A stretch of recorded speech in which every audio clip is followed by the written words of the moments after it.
관심 갖고 있는 분야를 좀 빨리빨리 진행합니다. 제가 요런 뉴스가 나왔어요. 미스터 피자 법정 관리 들어갔다는 다 들으셨잖아요. 얼마 전에 얘기 나왔더라고요. 그 피자헛도 좀 상태 안 좋은 거 알고 계시나요? 딴 데 팔렸거든요. 피자헛이요? 네, 팔렸어요. 피자 코리아가 팔렸어요. 다른 데 운영하고 있는데 매장이 최근에 잘 안 보이실 거예요. 저희 동네에도 하나 있었는데 그거 없어졌더라고. 다른 데는 장사가 잘 안 되는 거죠. 그러니까 그 여기 수치를 딱 보여주고 있어요. 매장 수가 어떻게 되는지. 미스터 피자 예, 하향 추세 가는 거 보실 수 있어요. 근데 이제 다른 회사 피자 말고 딱 보시면은 올라가고 있는 회사가 몇 군데 있어요. 근데 아까 미스터 피자는 여기 내려 서양이고 맨 왼쪽에 보시면 뭐죠? 도미노 피자. 네? 매출 다 올라가고 있죠. 리치빔 여기는 이제 여기를 말씀드리려고 한 게 아니고 도미노 피자는 이 와중에도 매출 올라가고 이익도 올라가고 있는 거예요. 근데 왜 그런지 여기 제가 옛날에 2015년도에 보여드렸던 동영상이긴 한데 2013년도에 만들어진 동영상 한번 보시면 간단히 빅데이터 말씀드릴 때 했던 회사들이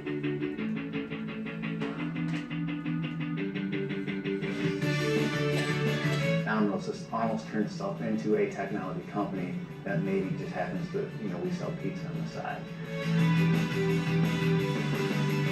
Right now at Domino's, Splunk is supporting our entire e-commerce environment. Look at all the e-com logs, troubleshoot any issues with releases, assist with monitoring, giving feedback to the developers, giving insight to marketing. During the most busy times, downtime can be as much as 이게 무슨 얘기냐면은 시간 관계상 그냥 줄일게요. 근데 무슨 얘기냐면은 처음에 뭐라고 얘기했냐면요. 우리 회사는 이제 기술 회사다. 어쩌다 보니까 피자를 좀 같이 파는 거다. 그런 얘기를 하고 있어요. 도미노가 피자 회사잖아. 더 이상 피자 회사가 아니라는 기술 회사라는 거예요. 데이터 분석을 하는. 아까 마케팅이나 뭐 행사 같은 거 할 때 프로모션 할 때 실시간으로 이런 데이터들 빅데이터 분석을 해가지고 바로바로 전략을 바로바로 바꾸는 거예요. 뭐가 장사가 잘 되니까 여기도 밀어주고 막 그런 거 하는 거야. 그러니까 데이터, 이 과학적인 데이터, 이게 뭐 예를 들어서 오래 근무한 그 높으신 분의 감이 아니고 팩트 베이스된 데이터 기준으로 어떤 전략이 먹어 들어가고 있는지 지금 회사에 경쟁사가 어떻게 되는지 그거를 실시간으로 바로 반영하는 거예요. 그러니까 이제 살아남은 거예요. 이제. 그 다음에 이거는 제가 좀 되게 그 의미 깊게 보고 있는 건데 이게 인류 역사와 생산성 그래프를 보여주는 거거든요. 옛날 이거는 이제 예수님 태어났을 때 훨씬 전부터 인류가 지금까지 살아오면서 생산성이 어떻게 바뀌었는지 그걸 보여주는 차트인데 보시면은 산업혁명 이후에 급속하게 올라가는 걸 보였을 거예요. 이때는 거의 변동이 없었어요. 생산성 변동이. 의미가 별로. 그러니까 이때 비해서 이때보다는 조금 높아질 수 있겠지만은 이 산업혁명 이후에 갑자기 2차, 3차, 4차 산업혁명 나오나마다 급속하게 올라가는 거야. 도대체 왜 그럴까? 왜 그럴까? 도대체 왜 생산성이 이렇게 올라가 있을까? 옛날에는 안 그랬고. 뭐가 차이일까? 한번 생각해 보실 필요가 있을 것 같은데 이제 이런 얘기인 거죠. 플라이휠이라고 하는 게 있어요. 이게 원래 질문하고 답하는데 이 플라이휠이라고 하는 게 있어요. 옛날에 이게 뭐냐면은 큰 묵직한 그 바퀴 같은 게 있어갖고 힘을 계속 주게 되면 이게 에너지가 축적이 되는 거예요. 계속 조금만 힘 주면 계속 유지가 되는 거예요. 옛날에는 이제 엔진 출력이 오르지 않아갖고 이제 이런 식으로 했었는데 이게 왜 이걸 말씀드리냐면은 이 현상이 지금 4차 산업혁명에 나오고 있는 거예요. 그러니까 이제 계속 선순환의 구조가 계속 좋아지는 거죠. 그게 이제 여기 아마존의 이게 아마존에 다룬 아마존 웨이라고 하는 책에 나오는 얘기인데 트래픽 증가하고 그래서 판매자가 성장해서 저비용 구조로 가게 돼서 가격이 더 낮아져가지고 그럼 가격 싸니까 고객들이 더 좋아하고 그래서 트래픽 더 늘어나고 판매자 그러니까 고객들이 많으니까 더 팔려고 하는 사람들이 많으니까 판매자들이 막 늘어나고 상품군 늘어나고 그래서 더 고객 많아지고 계속 선순환이 도는 거예요 이렇게. 아까 말씀드렸던 플라이휠 효과라고 하는 게 4차 산업혁명에서 나오는 대표적인 효과거든요. 선순환 효과가 계속 나오고 있는 거예요. 그래서 이제 이 플라이휠 효과를 보는 회사들이 이제 막 나타나기 시작한 거죠.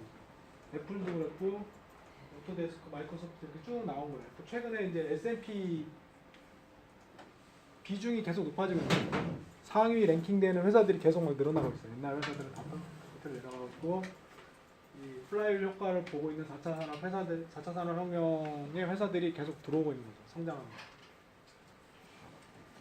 그래서 그걸 뭐 네트워크 효과도 있어갖고 이제 뭐 그런 게 있는데 이건 다 한 번씩 들어보셨을 거니까 넘어가고 빨리 밸류에이션 할 때도 그냥 기존 밸류에이션이 아니고 네트워크 효과를 만약에 감안을 하면은 더 밸류를 더 많이 줄 수 있다. 그 얘기고. 그리고 이제 제가 이거 말씀드릴 거는 기존에 아마 교과서에서 이런 거 얘기 드렸을 거예요. 경제학의 생산 요소, 토지, 노동, 자본이 필요하다. 근데 어때요? 4차 산업혁명에서 토지 꼭 필요한가요? 그리고 노동, 그러니까 소위 말하는 사람 필요해요? 인공지능이 다 할 수 있잖아요. 자본은 어때요? 돈 막 넘쳐요. 제가 아까 말씀드렸듯이 돈 막 풀었어요 미국에서. 그러니까 이게 옛날 그런 경제학 개념에서 이 요즘의 회사들을 바라보게 되면 이해가 안 되는 거. 비싸고 막 손이 안 나가고. 그리고 이제 또 이거 말씀드리려고 하는 거는 뭐냐면은 이거 잘 아시는 수요 공급 곡선이 다 아실 거예요. 그래서 이게 다 배우셨잖아요 이거 옛날에 대학 때도. 그러니까 수요가 변하면은 가격도 변하고 하여튼 그런 얘기가 있는 거죠 이제. 수요가 변하면은 뭐 물량 늘어나서 가격도 변하고 가격이 더 비싸지고 수요가 늘어나면 그런 거 다 알고 계시잖아요. 왜냐하면은 공급이 이 곡선 안에 있기 때문에. 근데 그게 옛날 얘기였어요 그거를. 근데 어쨌든 이 수주 산업 거의 모든 수주 산업이 요 안에서 설명이 되는 거예요 이제. 초과 공급이 되거나 초과 수요가 발생하거나 초과 수요 발생해갖고 막 투자를 엄청나게 최근에 반도체 얘기 나오는 것처럼 투자를 막 하고 있는 거죠. 뭐 치킨 게임을 하든 뭘 하든. 근데 어쨌든 초과 공급이 되게 되면 어떻게 돼? 가격이 하락하죠. 근데 그거는 이제 옛날 경제에서 그랬다는 거예요. 어쨌든 이게 되게 이거를 한번 자세히 생각해보면은 지금 발생하는 모든 회사들의 문제도 다 이거 안에 있거든요. 초과 수요가 있거나 초과 공급이 있거나 둘 중에 하나거든요. 하여튼 뭐 그것 때문에 오르락내리락하고 실적이 오르락내리락하고. 근데 제가 말씀드리려고 하는 거는 이 공급 곡선이 이게 아니라는 거예요. 그러니까 이제 2015년도에 클라우드에 대해서 말씀드렸던 강의를 들으셨으면은 요즘 세상은 어떤 세상이냐면은 4차 산업혁명에서는 그 공급이 무한대가 될 수 있어요. 예를 들어서 지금 아파트 부동산 문제 많잖아요. 왜 그래? 수급이 안 맞았고 서울에서는 이제 공급이 제한되어 있기 때문에 가격이 막 올라가고 있는 게 있잖아요. 예를 들어서 만약에 강남의 아파트를 무한대로 공급할 수 있다. 실시간으로 2년 뒤가 아니고 지금 수요 많아 그러면 바로 내가 1000세대, 더 많아? 10,000세대, 10만 세대 막 공급할 수 있다고 생각해 보세요. 지금 당장. 그러면은 가격이 막 이렇게 폭등하고 그런 일이 없잖아요. 근데 아마존 클라우드를 쓰게 되면은 실시간으로 예를 들어서 아파트 공급이라 그러면은 뭐 어느 지역에 지금 수요가 공급이 부족하면 바로 공급할 수 있어요. 수요가 떨어져 그러면 공실이 있는 게 아니라 바로 뺄 수가 있어요. 이해가 되시나요? 4차 산업에서는 그게 가능하다는 말씀드리는 거예요. 삼성전자가 반도체 그 수요가 폭증해가지고 지금 생산 라인을 막 깔아야 되는데 건물 짓고 뭐 이렇게 그 회사들 협력업체들 들어와서 깔고 뭐 그래 생산 라인 만들고 막 테스트하고 수율하고 그래야 되잖아요. 그게 아니에요. 4차 산업에서 소프트웨어에서는 바로 복사가 카피 앤 페이스트. 생산 라인 필요해? 그러면 카피해갖고 페이스트 딱 하면 생산 라인 하나 딱 생기는 거예요. 그냥 바로. 생산 라인 화재가 났어. 생산 라인이 완전 죽었어. 지진이 나가지고. 그래 그럼 바로 옆에다가 카피 앤 페이스트 백업해놓은 거 바로. 그게 바로바로 가능한 세상인 거예요. 4차 산업이. 근데 그런 게 그 그림이 그려질지 어쩔지 모르겠는데 저는 그게 보이거든요. 네.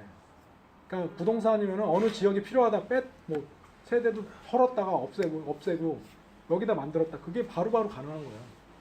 근데 거의 비용이 안 들었대요. 그거 하는데 그래서 필요한 비용 이게 그막 선형적으로 안 늘어나고 싸게 할 수 있다는 거는. 그러니까 그렇게 하게 되면 이제 이런 식으로 나오는 거예요. 그래프가 가격이 별로 안 움직여요. 근데 수량은 막 거의 원하는 대로 진짜로. 네. 그게 가능한 세상인 거예요. 지금 이쪽 4차 산업 세상에서는. 비유가 제가 제대로 되는지 모르겠는데 아무튼 한번 생각해 보시고요. 이게 옛날 같은 수요 공급 곡선이 아니다. 4차 산업 세상. 그래서 대표적인 예가 이거예요. 마이크로소프트가 옛날에 윈도우즈를 팔 때는 이런 걸 파는 거예요. CD를 구워가지고 박스에다 해가지고 하셨던 거예요. 불법 복제를 하셨는지 어쩐지 모르겠는데 아무튼 다 옛날엔 CD로 팔았어요. 근데 그게 이제 요즘 어떻게 파냐면은 이렇게 다운로드.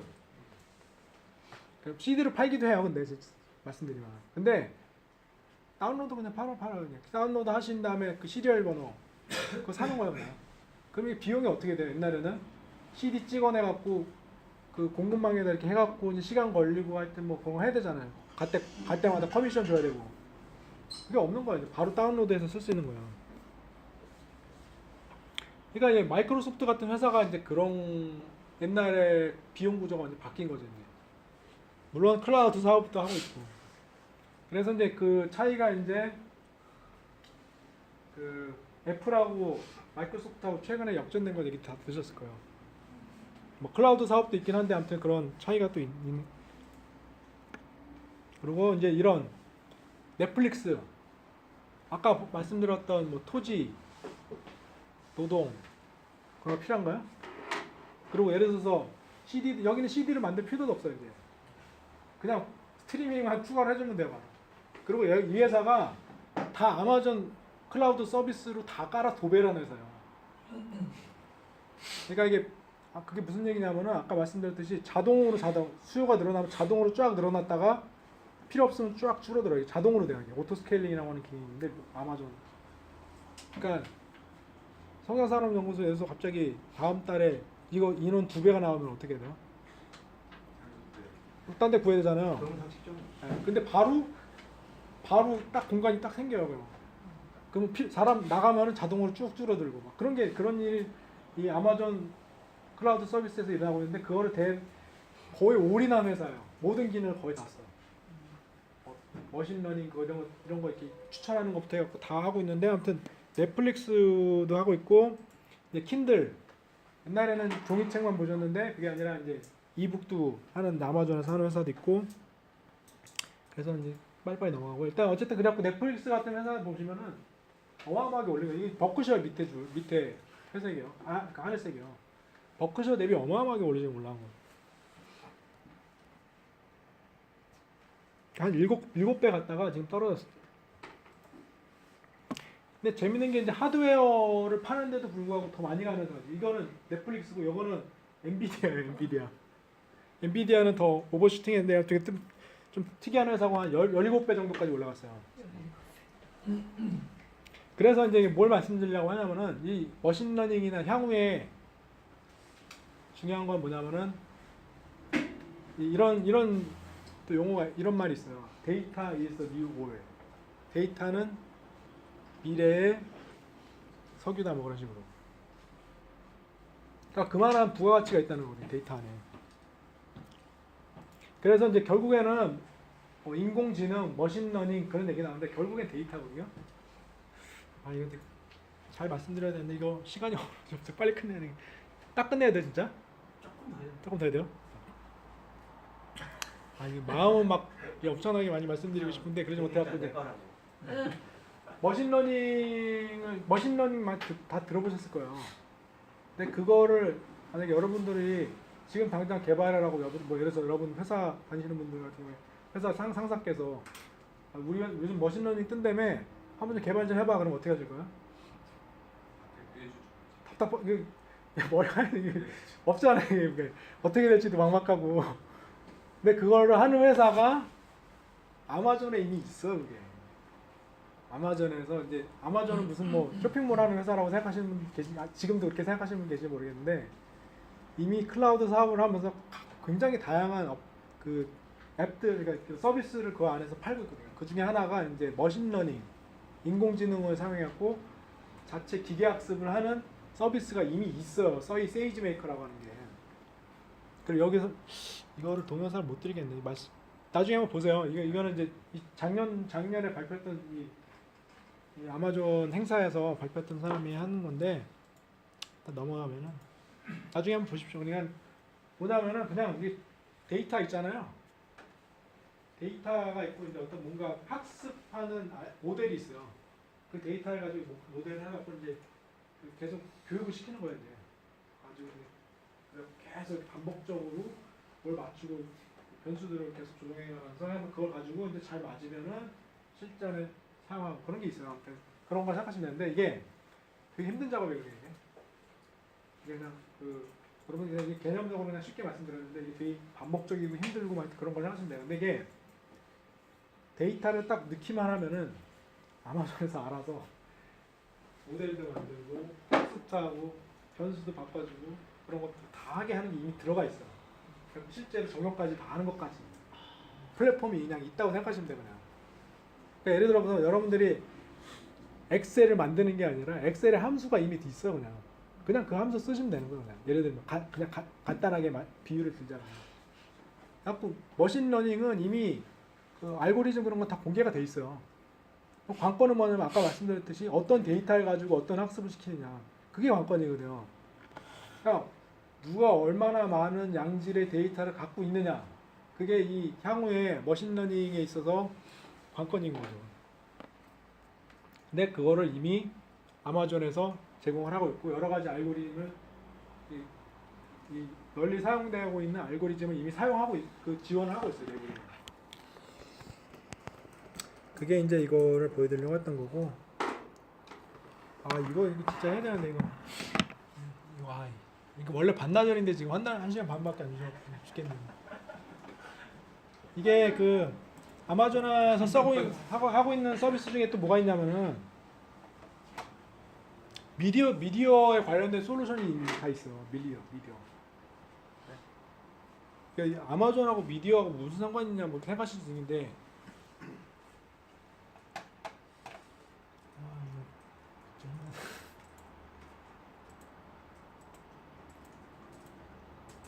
그러니까 이게 그 컨텐츠 패턴 뭐 바뀌고 그런 거 다 나는 스마트폰 많이 쓰고 다른 거 다 죽고 있고 그다음에 케이블 사용자 대비 뭐 넷플릭스 사용자 이미 넘었고 막 그런 얘기 다 썼을 거야 아마. 아마 그렇다고 그냥 봐주시면 돼요. 만약에 처음 드신다 그러면. 약간 이제 추천도 아까 말씀드렸던 넷플릭스가 인공지능, 머신러닝에 추천이 다 들어가요. 근데 보시면은 사용자들이 그렇게 생각이 없어요. 근데 그냥 추천해주면 75% 그냥 그거 본다는 거예요. 추천한 것 중에서. 그러니까 인간이라는 게 어떻게 보면은 저도 좀 약간 그런 생각이 드는데 자기 주도적으로 뭔가 하는 게 과연 있을까 하는 생각이 좀 드는데 마케팅이나 아니면 이런 거 추천하는 거에 그냥 따라가는 게 아닌가 생각도 들어요. 막 유행이나 그런 거. 어쨌든 넷플릭스 75%가 이상이 이 알고리즘에 의해서 추천하는 거 가지고 들어간다는 거예요. 그러니까 그걸 잘 추천해야지 이제 장사가 잘 되는 거겠죠. 그리고 이제 뭐 월요일 컨텐츠 중요해진다는 얘기는 뭐 요즘에 그 우리나라 컨텐츠 회사 국가 강조할 때 이런 얘기 많이 나오는 거 다 보실 수 있고 이런 거 넘어가고 이렇게 하는 게 있는데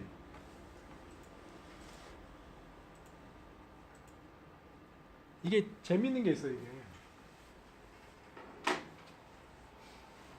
여기는 아니고 잠깐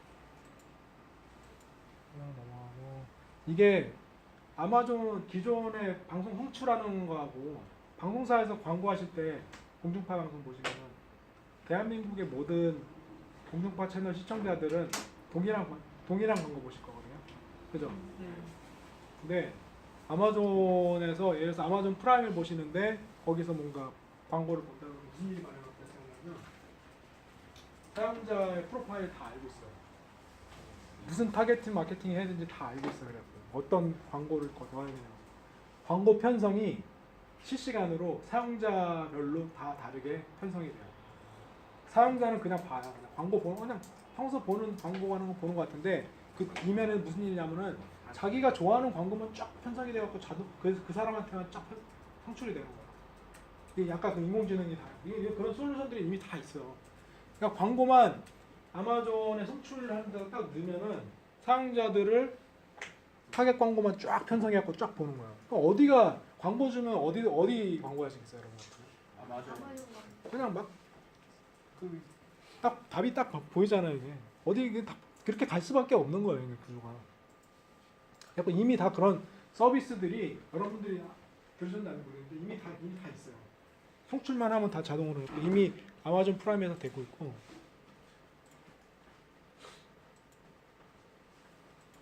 예전에 뭐 그런 것 대비해서 뭐 비용도 좋고 근데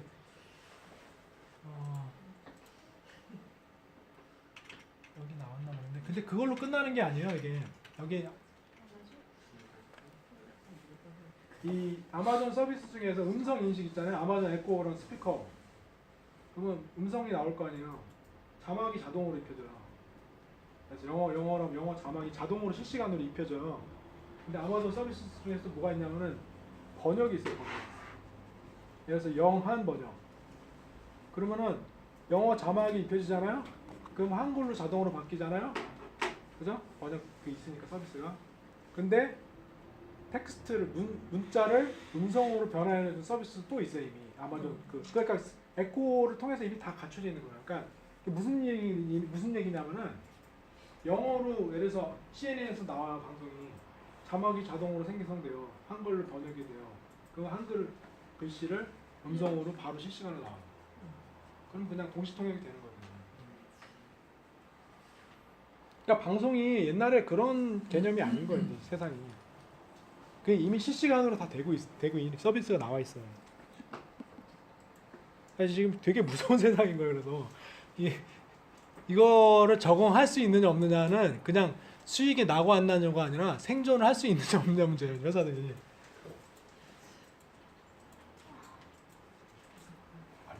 알파고 바둑이기 전에 네. 사실은 음성 인식을 인간 이상으로 사실 AI가 했다고 생각해요. 그러고 나서 알파고 그렇죠. 예, 서로 다 돼 있어요.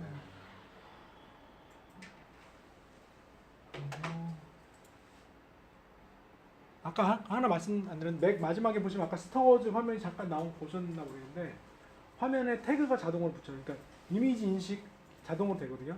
그럼 이 화면이 딱 멈추면은 여기에 지금 무슨 그림이 있는지가 얘가 자동으로 그 화면 분석하는 게 있어요.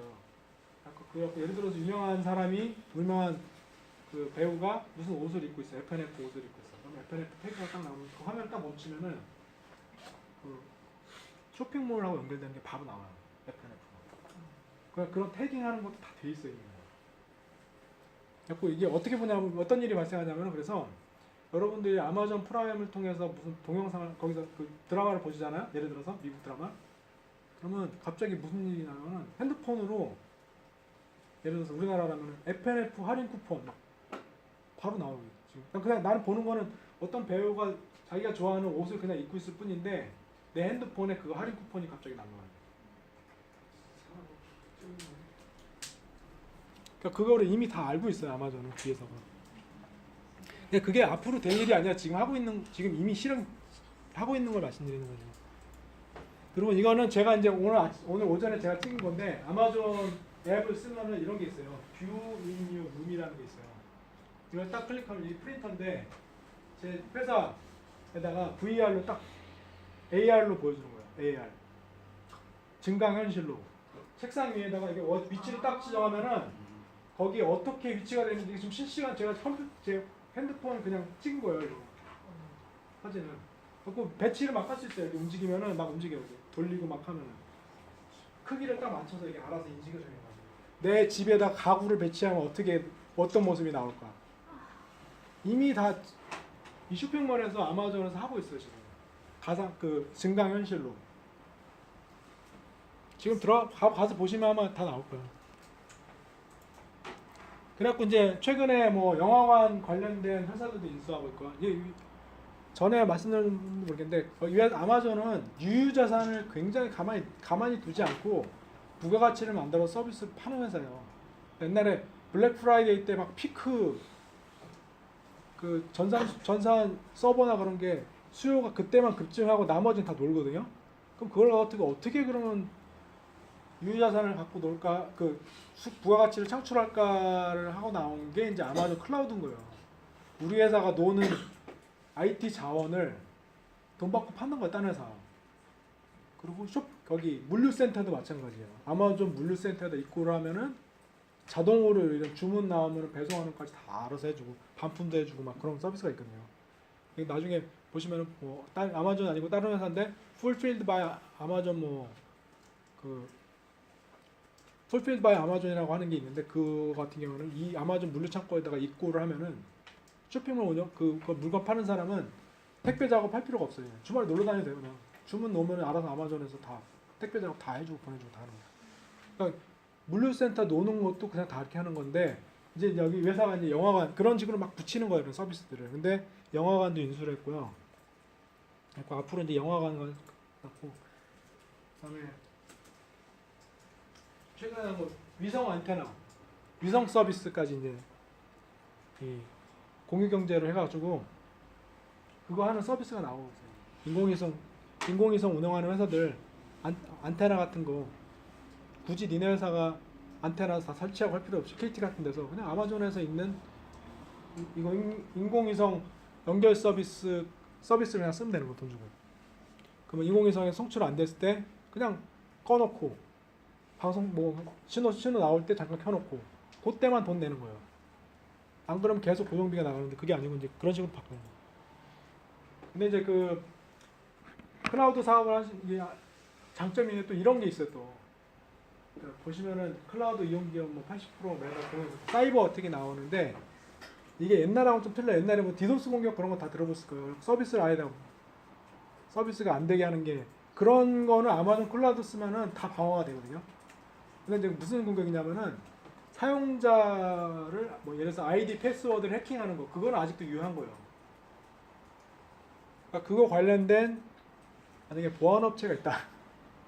그러면은 그런 수요는 계속 있겠죠. 이제 옛날에 디도스 공격은 이미 다 끝났어요. 이제 여기 아마존 클라우드를 쓰면 다 방어가 이미 다 끝났기 때문에 그런 생각할 필요가 없는 거고.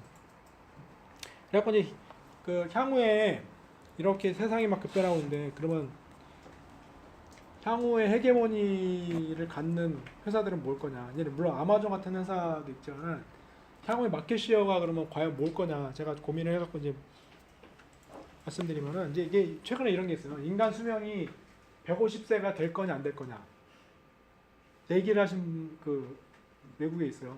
버핏 그 수익률처럼. 근데 어쨌든 150세에 나왔는데 심지어 재수 없으면 200살까지 한다고.